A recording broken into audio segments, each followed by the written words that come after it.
Right, we're going to show you guys how to basically spiralize or veggetti-ness the zucchini and different vegetables that you can replace pasta with.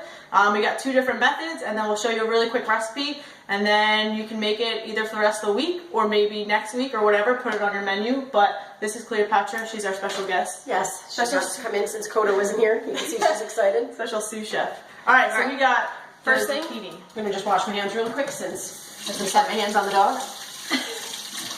Okay, so we got zucchini and squash. These are my favorite, I would say, to use in the spiralizer. I've already washed these beforehand. Just give them a cut.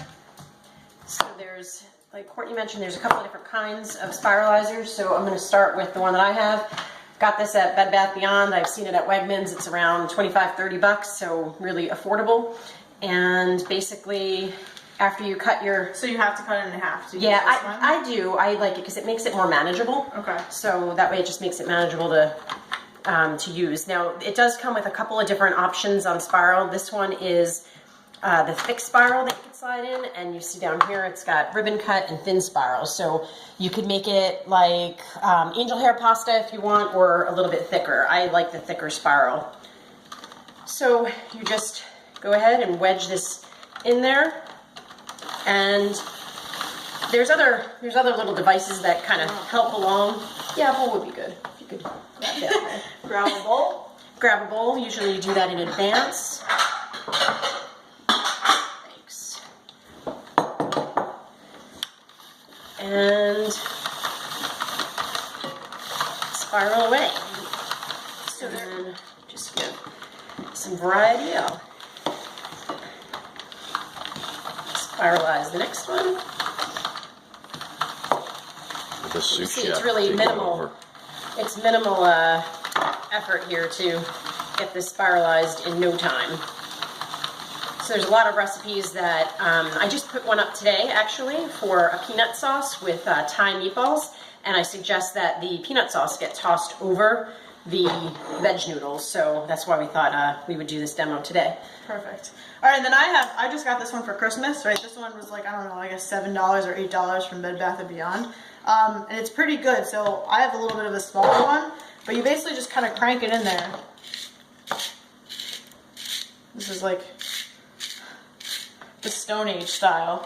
And then usually what I'll do is I'll kind of pull it out as I go, because sometimes when you do it in the complete one, right, it gets really, really long, and sometimes it's harder to like serve, and then you never know kind of where to chop it. So I'll just like crank it out, like do a couple good spins, and then I'll pull it out so that it's already short. And then once you kind of get shortened, you just put this guy in there, and it's the same thing. Yeah, it's really easy. Right, just keep twisting it. And that's a great point. What Courtney just mentioned, when you use the bigger one, the bigger device, you end up with these really long noodles. So one of the things you'll see in the recipe is that I say just to chop it beforehand. That way you don't get these super long noodles. So for the noodles, typically it's about half tablespoon to a tablespoon of oil of your choice. In this one I'm using peanut oil sesame oil, because I'm going to toss it with the peanut sauce. Just heat up your sauce a little bit. You can just get that on about medium. You don't want it to get too hot. Got a noisy little stove. We also did some carrots, so we're going to try that out too with my handheld one, so it'll actually fit in the veggetti guy.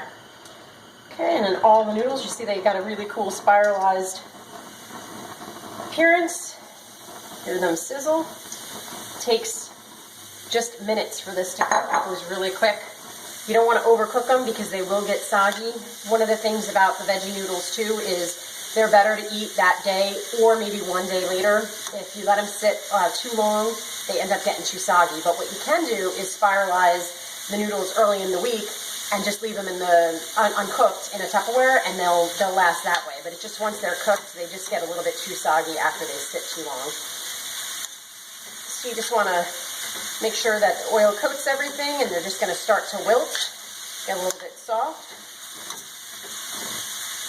And at that point, you could just toss in whatever sauce that you want to do. I mean, sometimes just a little bit of seasoning is good enough and it's flavorful. You could do a little tomato sauce. And in this case, I'm going to do the sauce. I pre-made the sauce. This is the peanut sauce that I put on the recipes today.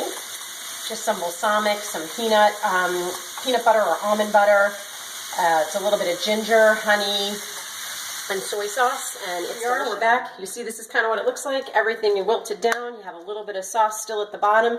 It's all in there, and it's delicious. Throw on what type of protein you want, and you're set for lunch or dinner. Hope you guys enjoyed. Super quick.